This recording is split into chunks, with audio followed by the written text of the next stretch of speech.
तर विद्यार्थी मित्रांनो, आपण लास्ट व्हिडिओमध्ये आयडियल गॅस इक्वेशन बद्दल स्टडी केली होती आणि त्याचबरोबर बिहेवियर ऑफ गॅस हाही पॉईंट आपण स्टडी केला होता. तर आजचा आपण जो काही व्हिडिओ बनवत आहोत तो असणार आहे रियल अँड आयडियल गॅस. या दोघांचा जो डिफरन्स आहे, रियल गॅस आपण कशाला म्हणायचं आणि आयडियल गॅस कशाला म्हणायचं, यावर आपण हा व्हिडिओ बनवणार आहोत. आणि सोबतच एक नेक्स्ट पॉईंट असणार आहे मेन फ्री पाथ. ॲक्च्युअली दोन्ही पण जे पॉईंट आहेत, both points are only the theoretical points. There is no any expression or big concept. असं काही याच्यामध्ये वेगळा काही मोठा असा काही कन्सेप्ट राहणार नाही आहे. लॉजिकल वगैरे काही नाही, एकदम सिम्पल आहे. रॅटिफिकेशनचा आपण बघतो बायोलॉजीमध्ये वगैरे आपण डिफरन्सेस करत असतो, तसं या ठिकाणी तुम्हाला आयडियल गॅस आणि रिअल गॅसमध्ये काय करायचं आहे, डिफरन्स सांगायचं आहे किंवा डिफरन्स आपण या ठिकाणी स्टडी करणार आहोत. ओके, तर write down the heading real gas and ideal gas. आता खूप सोपे पॉइंट, दोन्ही पण पॉइंट एकदम इझी पॉइंट आहेत. रिअल गॅस कशाला म्हणायचं आणि आयडियल गॅस कशाला म्हणायचं. तर मी या ठिकाणी काय करतो, थोडंसं पार्टिशन करून घेतो म्हणजे की आपल्याला एक्सप्लेन करायला खूप सोपं जाईल आणि तुम्हाला समजून घ्यायला पण सोपं जाईल. तर या साईडला आपण रिअल गॅस लिहूया आणि या ठिकाणी आपण आयडियल गॅस लिहूया. तर सर्वात महत्त्वाचा पहिला जो पॉइंट आहे तो या ठिकाणी असणार आहे रिअल गॅस कशाला म्हणायचं आणि आयडियल गॅस कशाला म्हणायचं. तर आपण एक इक्वेशन काल बघितलं होतं, PV = nRT. आता जो गॅस या इक्वेशनला फॉलो करतो किंवा हे इक्वेशन जे आहे, हे इक्वेशन ज्या गॅससाठी ॲप्लिकेबल आहे त्या गॅसला आपण काय म्हणणार, आयडियल गॅस असं म्हणणार. म्हणजे जो तुमचा गॅस आहे तर gas obeying the ideal gas equation. मग इथं आपण PV = nRT हे आपल्याला माहिती आहे. ठिकाणी हे जे इक्वेशन आहे, हे इक्वेशन या ठिकाणी काय होणार, ओबे होणार. आणि ज्यावेळेस एखादा गॅस या इक्वेशनला काय करतो, फॉलो करतो किंवा ओबे करतो, अशा गॅसला आपण काय म्हणत असतो, आयडियल गॅस म्हणणार. आणि जे गॅस या इक्वेशनला ओबे करणार नाही, the gas which do not obey the ideal gas equation, म्हणजेच PV is not equals to nRT.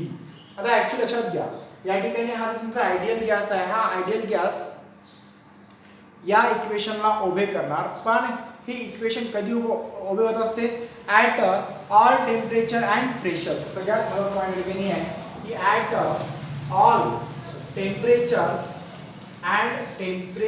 And pressure. म्हणजे कोणत्याही टेम्परेचर आणि प्रेशरवर आयडियल गॅस जे असतात या इक्वेशनला फॉलो करत असतात किंवा या इक्वेशनला ओबे करत असतात. पण या ठिकाणी तुमचा रिअल गॅस जो आहे, हा रिअल गॅस पण काय होऊ शकतो, या ठिकाणी आयडियल गॅस होऊ शकतो. पण कधी, म्हणजेच the real gas also the obey the equation, which equation, ideal gas equation, but Wien PV = nRT. But there is a one condition. At the condition, and which that condition is at low pressure,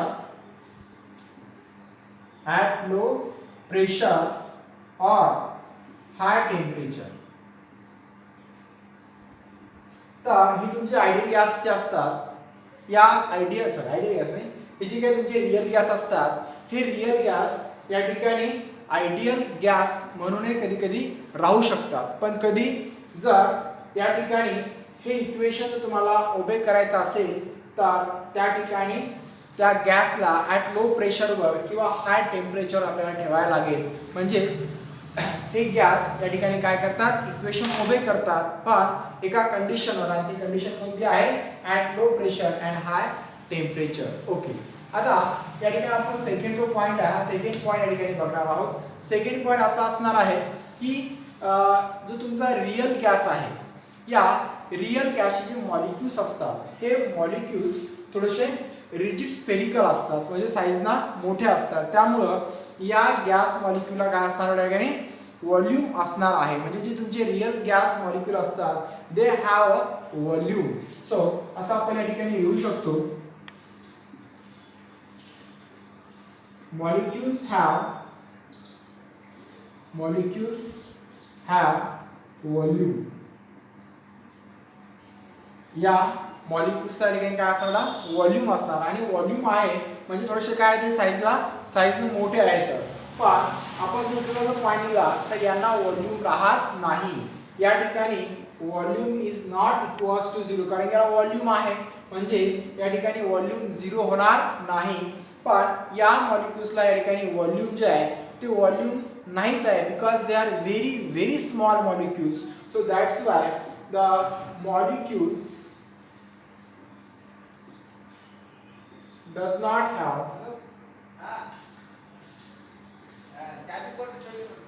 volume. It means is equals to 0. याचं जे volume आहे ते volume या ठिकाणी काय असणार 0 असणार आणि एकदम छोटे असतात. हे जर असतील आपण म्हणजे इथे रिजिड आहेत ना तसं एकदम छोटे पॉइंट मास एकदम बारीक असणार लहान असणार.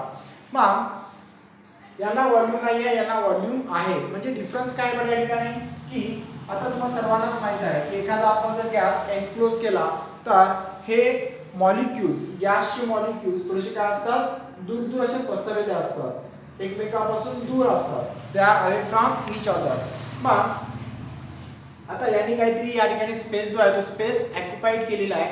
मग असे आपण जर मॉलिक्युल्स कलेक्ट केले आणि यांना आपण जर एका कोपऱ्यात ठेवलं तर हे काय करणार या ठिकाणी बराचसा जो काही भाग आहे हा पोर्शन त्या ठिकाणी ते काय करणार ऑक्युपाइड करणार म्हणजे याची जी व्हॉल्यूम आहे ती व्हॉल्यूम काय नाही 0 होणार नाही एकदम कमी होणार नाही. पण इकडे तर असं वेगळंच काम आहे. हे जे काही तुमचे आयडियल गॅसचे मॉलिक्युल असतात ते आयडियल गॅसचे मॉलिक्युल्स एकदम लहान लहान असतात. आता स्मॉल आहेत व्हेरी स्मॉल आहेत आणि असे मॉलिक्युल्स ऑलरेडी काय असतात या ठिकाणी पसरले असतात एकमेकांपासून दूर असतात. आणि जर आपण अशा मॉलिक्युल्सला काय म्हणलं या ठिकाणी कॉम्पॅक्ट केलं कॉम्प्रेस केलं किंवा त्यांना आपण कलेक्ट केलं आणि कलेक्ट करून एका कोपऱ्यात आणून टाकलं तर हे काय करणार एकदम लहान जागा एवढीशी जागा ते काय या ठिकाणी ऑक्युपाइड करतात. म्हणजे याची काय व्हॉल्यूम आहे व्हॉल्यूम या ठिकाणी काय होत आहे नेग्लिजिबल होत आहे. The volume becomes negligible.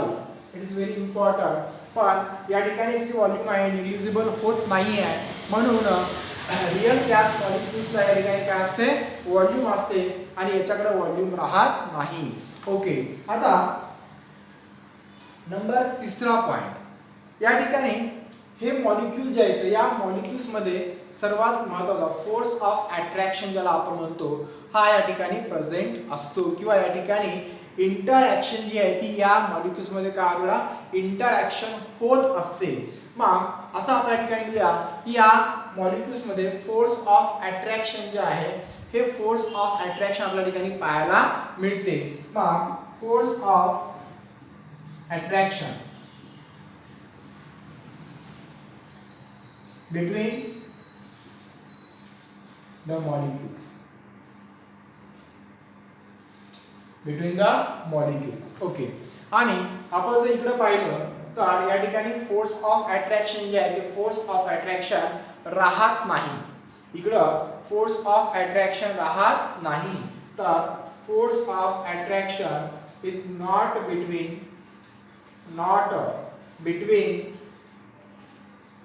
The molecules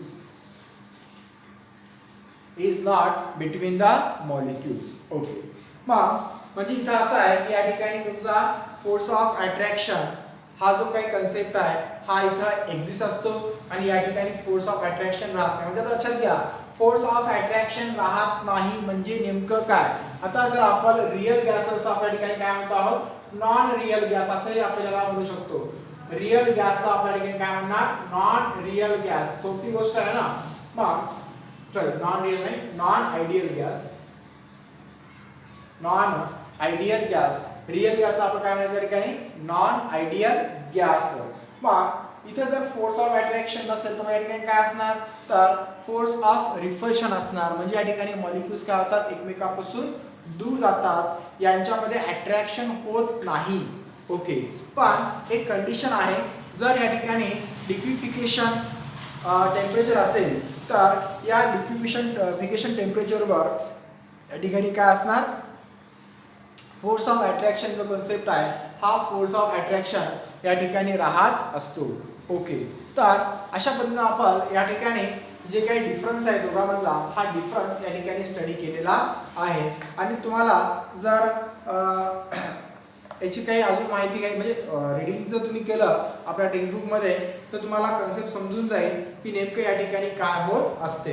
म्हणजेच हे जी तुमचे 3-4 पॉईंट आहेत त्या 3-4 पॉईंटमध्ये आपण असं सांगू शकतो. आता मी तुम्हाला सांगितलेलं आहे काय, हा जो रिअल गॅस आहे हा रिअल गॅस आहे काय करू शकतो, behave like a ideal gas, but when the PV is equals to nRT at the low temperature and high low pressure and high temperature, this is the condition.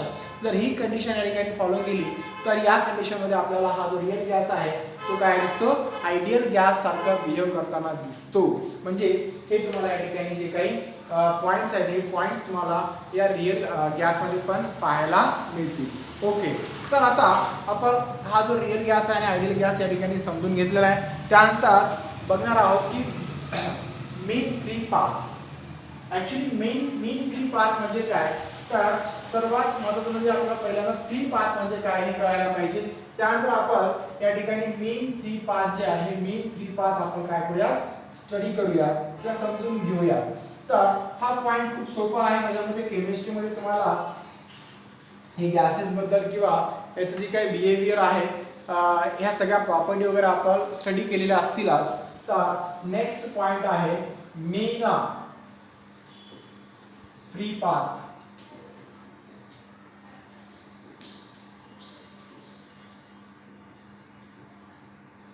आता याच्यामध्ये पहिल्यांदा जर आपण थोडंसं लक्षात घेतलं तर मेन फ्री पाथच्या पहिले फ्री पाथ एक असा एक कन्सेप्ट येत असतो.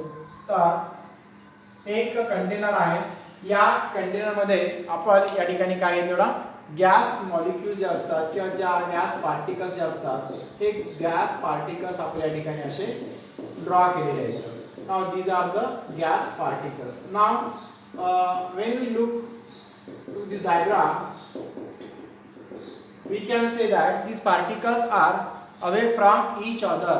It means there is a space and these molecules are in a free state. आता free states म्हणजे काय, तर यांना यांच्या मर्जीनुसार यांना ज्या डायरेक्शनला जायचं आहे त्या डायरेक्शनला हे काय होऊ शकतात, मूव्ह होऊ शकतात, कारण की यांच्यावर कोणाचंही बंधन नाही आहे. पण एखादा मॉलिक्यूल या ठिकाणी निघाला तर हा मॉलिक्यूल कोणत्याही पाथनं काय करू शकतो, या ठिकाणी मूव्ह होऊ शकतो. आणि ज्यावेळेस त्या पार्टिकलनं मूव्ह होत असताना जी त्याने पाथ सिलेक्ट केलेली आहे that is called as the free path. समजलं का? फ्री पाथ म्हणजे काय, the particle moves in a particular path और in a path between the successive collision. जे काय या ठिकाणी सक्सेसिव्ह कोलिजन होत आहे, सक्सेसिव्ह कोलिजन म्हणजे काय तुम्हाला सांगतोच मी. आता बघा याचं जे बिहेवियर आहे, आता हे जे गॅस आहे तुमचा हा गॅस तुम्हाला मी ऑलरेडी सांगितलं की हे मॉलिक्युल्स या ठिकाणी काय आहेत, सेपरेट आहेत. त्यामुळं इथं हे मॉलिक्युल्स एकमेकांवर काय होऊ शकतात, अट्रॅक्ट होऊ शकतात. ऍक्च्युली अट्रॅक्ट होत नाही तर काय होतो, हा मॉलिक्युल्स याच्यावर आता याचं मोशन होत असताना हा काय होणार, या मॉलिक्यूलचा जाणार. आता फॉर एक्झाम्पल तुम्हाला इथे ड्रॉ करून दाखवतोस की इथे एक पार्टिकल आहे, इथे एक पार्टिकल आहे, इथे एक पार्टिकल आहे, इथे एक पार्टिकल आहे. आता काय होऊ शकते या ठिकाणी की हा जो तुमचा पार्टिकल आहे या ठिकाणी हा जो तुमचा पार्टिकल आहे, पार्टिकल इथून निघाला तर हा पार्टिकल काय होणार, या पार्टिकल सोबत जाऊन कोलाइड होणार. बरोबर. आता कोलाइड झाल्यानंतर हा पार्टिकल आणि हा पार्टिकल हे दोन्ही पार्टिकल या ठिकाणी काय होतात, एकमेकांसोबत कोलाइड होतात. आणि जसे या ठिकाणी कोलाइड झाले आता बघा हा ज्यावेळेस पार्टिकल इथून निघाला इथे येत आहे, so that particle moves with some velocity. काहीतरी त्याची काय असणार आहे, वेलॉसिटी आहे. आपण असे म्हणू शकतो moves with a constant velocity. पण ज्यावेळेस हा पार्टिकल या अनदर पार्टिकल सोबत काय होणार, कोलाइड होणार, after the collision there change the direction.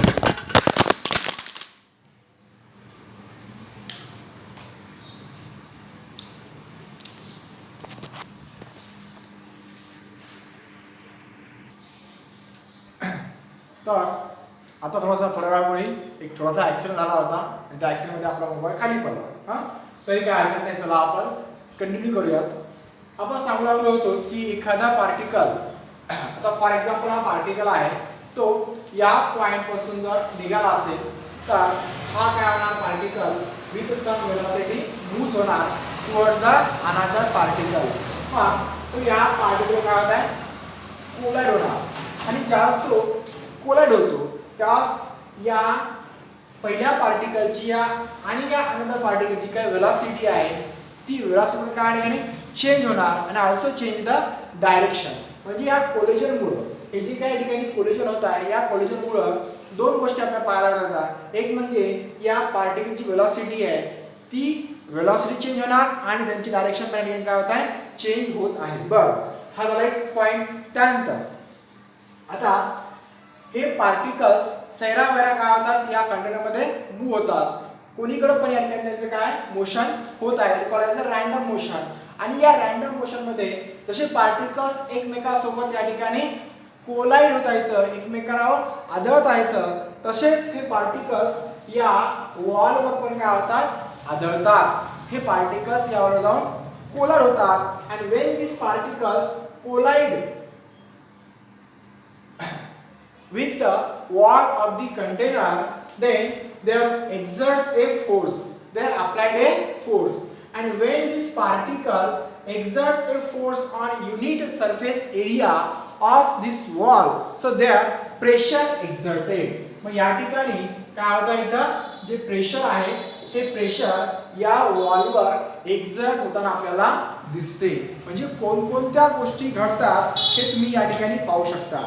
की आता हे पार्टिकल्स ज्यावेळेस काय होतात, रॅन्डमली मूव्ह होतात किंवा रॅन्डम मोशन मध्ये असतात, त्यावेळेस एकतर या पार्टिकल्स मध्ये त्यांचं कोलिजन व्हायलेलं आहे आणि त्याचबरोबर या वॉल सोबत पण ते काय होतात, कोलाइड होत असतात. आणि यामधून तुम्हाला बघता येते की या ठिकाणी काय होते, या ठिकाणी हे जे प्रेशर आहे, प्रेशर पण तयार राहिलं आणि सोबतच या मॉलिक्युलची जी डायरेक्शन आहे, त्या मॉलिक्युलची वेलोसिटी आहे, ही वेलोसिटी काय या ठिकाणी चेंज होत आहे.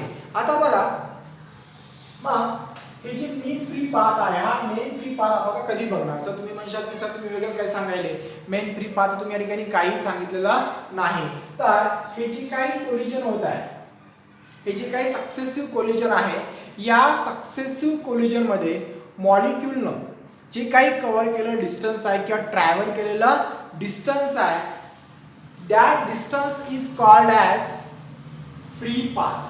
तर आपण काय म्हणणार, फ्री पाथ म्हणणार. पण ज्यावेळेस तुम्हाला मीन हा शब्द येतो त्यावेळेस त्या ठिकाणी काय असणार, ॲव्हरेज. हा म्हणजे आपण ॲव्हरेज घेणार. मग हे जे काही तुमचा पार्टिकल आहे, या पार्टिकलनं जे काही तुमचं ॲव्हरेज डिस्टन्स कव्हर केलेलं आहे बिटवीन टू सक्सेसिव्ह कोलिजन, हा पार्टिकल इथून निघाला, हा इथं पुन्हा झाला आणि हा पुन्हा इथं आला असेल समजायचं तुम्हाला, किंवा असे आपण म्हणू शकतो की हा पार्टिकल जो आहे तो इथून निघाला, हा या सरफेसवर कोलाइड झाला आणि पुन्हा हा असा वापस आला, that is called as the successive collision. मग या सक्सेसिव्ह कोलिजन मध्ये जे काही ॲव्हरेज डिस्टन्स आहे, that average distance is called as main free path. मग मेन फ्री पाथची आपल्या ठिकाणी डेफिनेशन जी आहे ती डेफिनेशन लिहिणार आहोत. मेन फ्री पाथ याला डिनोट करतात लॅम्बडाने. म्हणजे ऍक्च्युअली कोणा डिस्टन्स आहे, जसं आपले वेव्हचं काय वेव्हलेंथ घेतो तसं या ठिकाणी काय डिस्टन्स आहे, त्याला आपण या ठिकाणी काय करणार, लॅम्बडानं डिनोट करणार. So it is defined as the average distance traveled average distance traveled by a molecule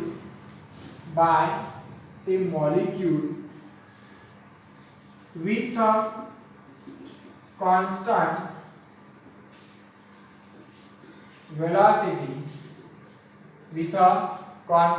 velocity between two successive collision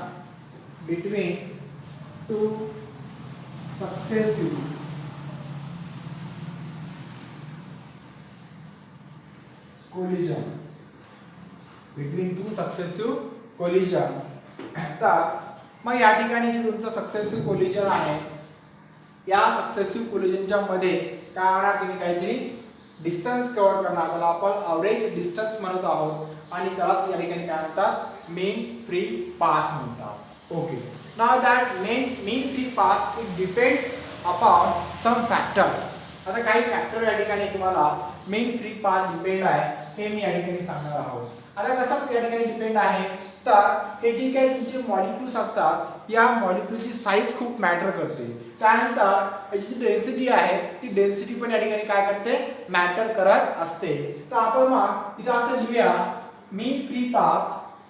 mean free path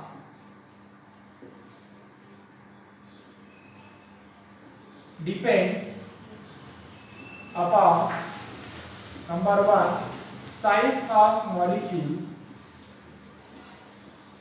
and second one is the density of gas ची या ठिकाणी density पण खूप matter करत असते तर आता ही density वगैरे कशी काय आपल्याला या ठिकाणी मॅटर करते आपण या ठिकाणी बघणार आहोत बघा आता साइज ऑफ मॉलिक्युल्स आता जर तुमचे मॉलिक्युलची साइज खूप जास्त असेल फॉर एक्झाम्पल हे मॉलिक्युल असे काय आहेत मोठे मोठे मॉलिक्युल्स आहेत तर हे मोठे मॉलिक्युल्स लार्ज साइजचे जे मॉलिक्युल असतात ते काय होतात इझिली कोलाइड होऊ शकतात आणि ज्यावेळेस ते कोलाइड होतात त्यावेळेस त्यांनी काय केलं आहे मग खूप कमी डिस्टन्स कव्हर केलेला आहे हे इथून इथे गेल्यानंतर हे काय करते छोटासा डिस्टन्स काय करणार ठिकाणी कव्हर करणार आणि लगेच आपली जी डायरेक्शन आहे ती डायरेक्शन ते काय करायला चेंज करायला त्याची वेलॉसिटी पण ठिकाणी काय होत आहे चेंज होत आहे त्यामुळे जी मेन फ्री पाथ आहे त्या मेन फ्री पाथवर ठिकाणी काय होणार इफेक्ट होणार ते स्मॉल डिस्टन्स कव्हर करणार आणि त्यामुळं मेन फ्री पाथ पण त्या ठिकाणी काय होते